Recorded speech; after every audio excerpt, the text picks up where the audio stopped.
तर नमस्कार, राम राम आणि सर्वांना रामकृष्ण हरी. लोकसभेचं अधिवेशन चालू होतं आणि ह्या अधिवेशनामधून काल राहुल गांधी डांगीला पाय लावून पळून गेले.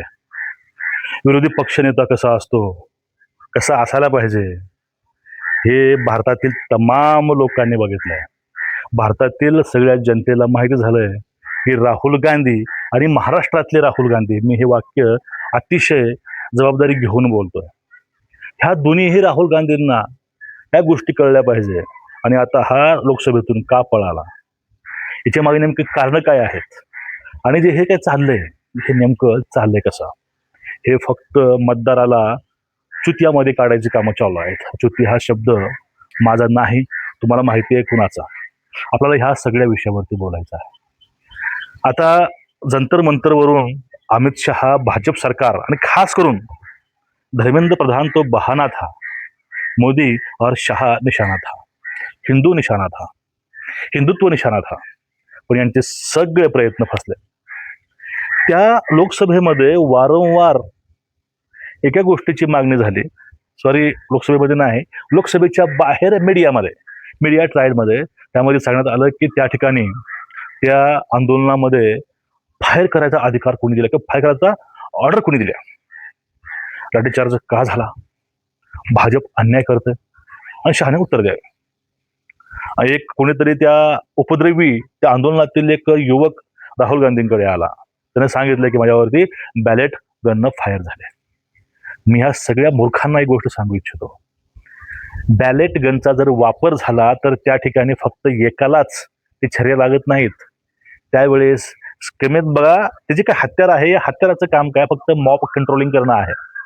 आणि जर त्यावेळेस त्याचा गोळीबार त्यांनी केला असता गननं, तर कमीत कमी 20 ते 30 लोक त्या ठिकाणी जखमी झाले असते आणि 20 ते 30 लोकांना त्या ठिकाणी इजा झाली असत्या. पण या ठिकाणी ते 20-30 लोक नाही आले, फक्त एकच माणूस त्या ठिकाणी राहुल गांधी जवळ येऊन म्हणला की माझ्यावरती बॅलेट गननं फायर झाले. त्या काठीला खिळे मारून मारलं होतं कोणी, कुणाकडे होती, हे सगळं मीडिया समोर आलंय. पण यांना त्यावरती उत्तर पाहिजे होतं. ज्यावेळेस अमित शहा उत्तर द्यायला, त्यांनी यांना सांगितलं की आपण आज तुम्हाला जे हवंय ते विचारा, तुम्हाला उत्तर द्यायला तयार आहे. मग अशा वेळेस हे आपल्या डांगीला पाय लावून तिथून वॉकआउट केले आणि ते त्यातून बाहेर निघून गेले.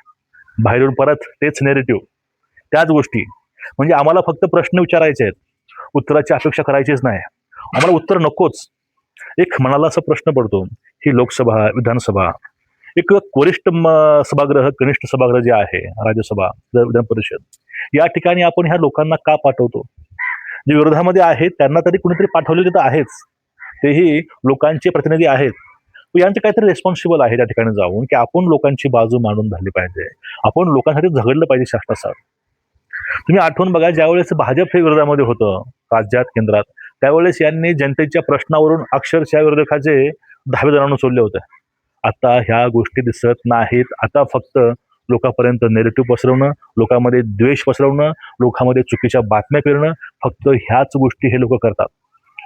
आता बॅलेट गन, लाठीचार्ज यावरती दिल्लीच्या मॅटरवरती ते बोलतायत, पण ज्या ठिकाणी यांचं सरकार आहे, झारखंड या ठिकाणी, तेथील पोलिसांनी तर लाईट बंद करून अक्षरशः विद्यार्थिनींना तिथं लाठीचार्ज त्यांनी केला. लाईट का बंद केली माहितीये? लाईट बंद करायचं कारण एवढंच आहे की कसं मारलं, कुणाला मारलं, किती मारलं याची रेकॉर्डिंग होऊ नये. अहो, इथपर्यंत या लोकांची नीच मानसिकता आहे. मी त्या पोलिसाविषयी बोलत नाही, त्या पोलिसांना करण्यास मजबूर केलं.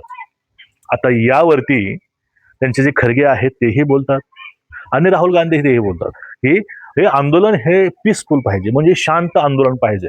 जर आंदोलन शांत असेल तर काही प्रॉब्लेम नाही.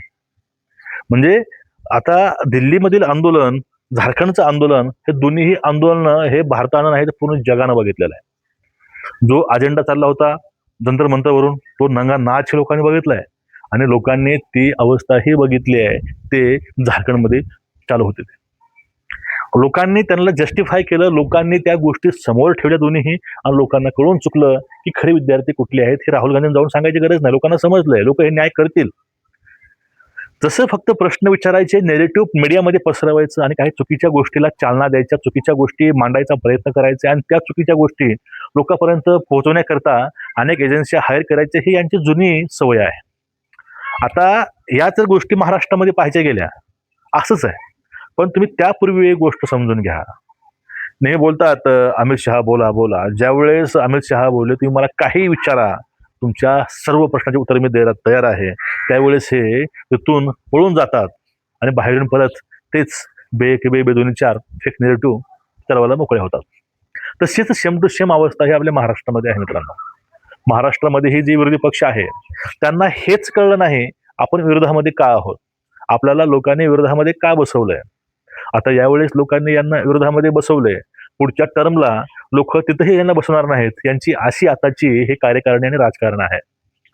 तुम्ही स्वतःला एक प्रश्न विचारा की ह्या 15 वर्षामध्ये विरोधी पक्ष लोकांसाठी, लोकांकरता, लोकांच्या समस्येसाठी एक रस्त्यावर आले कधीच नाही. नाशिकला, संभाजीनगरला, दादरला हे फक्त आपलं पोळ्या भाजण्याकरता रस्त्यावरती आले होते. चळवळ ही अखंड चालू असली पाहिजे जोपर्यंत निकाल येत नाही, रिझल्ट भेटत नाही. मग हे लोक कुठल्याही मुद्द्यावरती सरकारशी 1 to 1 कधीच बोलू शकत नाहीत, कारण यांच्याकडे ते मुद्दे नाहीतच बोलायला. याचा अर्थ शासन हे कार्य योग्य दिशेने करत आहे. कारण या ठिकाणी विरोधक सरेंडर होत असेल, त्यांच्याकडे कुठलाच मुद्दा नसेल विकासाबाबतीमधला, अनेक बाबतीमधला, त्यावेळेस हे लोक काहीतरी असे फेक नेरेटिव्ह, फेक अजेंडे घेऊन सरकारला घेरायचा प्रयत्न करतो. याखेरीज उदाहरण म्हणजे ते CCPचं आंदोलन, कॉक्रोचचं आंदोलन. कॉक्रोचच्या माध्यमातून यांना विद्यार्थ्याशी काही देणं घेणं नव्हतं. परीक्षा जी पद्धत आहे त्यांच्याशी काही देणं घेणं नव्हतं. फक्त यांचं देणं घेणं होतं ते म्हणजे हे सरकार पडलं पाहिजे. आणि त्या आंदोलनाला ढाल बनवून त्यामध्ये कॉक्रोच बरोबरच अनेक राजकीय पक्ष, अनेक NGO, त्या NGOला फॉरेन फंडिंग आहे, हे सगळे त्या ठिकाणी सामील झाले आणि एका अजेंड्यानं त्यांनी मोदीवरती, शहावरती आणि हिंदुत्वावरती हल्ले सुरुवात केली करायला. तुम्ही एक गोष्ट मित्रांनो लक्षामध्ये ठेवा, ज्या ठिकाणी संपूर्ण विरोधक एकाच व्यक्तीविषयी कट करत असेल, कट कारस्थान करत असतील, तर समजून जा की आपला राजा हा इमानदार आहे. हा आपला राजा हरामखोर नाही, हा राजा हा इमानदार आहे. ही इमानदारी ह्या लोकांना पचनी पडत नाही. हे परत ह्या सगळ्या विरोधकांनी मित्रांनो सिद्ध करून दाखवलंय. आणि त्याहून पुढे जाऊन बोलायचं झालं तर ह्या विरोधकांना लोकांशी, लोकांच्या प्रॉब्लेमशी किंवा ह्या कोणत्याही प्रकारच्या गोष्टीशी काहीही अर्थार्थी संबंध नाही. जर संबंध आढळून आला तर तो निव्वळ योगायोग समजावा किंवा एक निव्वळ ते फक्त आपल्या राजकीय पोळ्या भाजण्यासाठी एक धरलेली ढाल समजावी.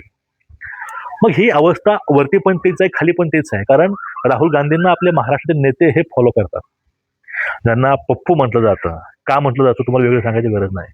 आता ते पप्पू नाव आल्यावर बदनाम होऊन बसला, पण ह्या लोकांना अजून काही अक्कल आली नाही.